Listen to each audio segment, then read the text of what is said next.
Katulad nung sa baba, meron din mga ano eh, talagang wala. Wala silang kuryente, walang ilaw.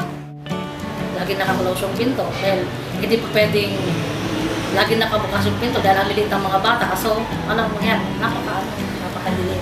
So, with the presence of the Lord, magkakakitaan na sila sa loob ng bahay nila.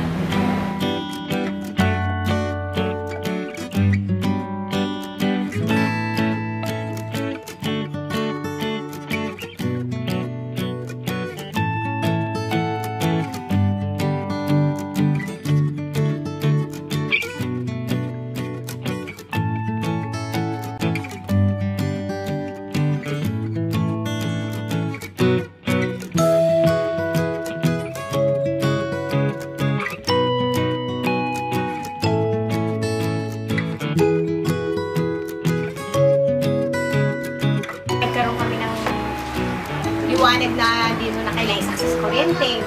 Nakatipid kami mga 500 pesos. Libre na yung liwanag. Sabi nga nung ako ko eh, nanay, makikita mo na yung pagsantok ng kanin.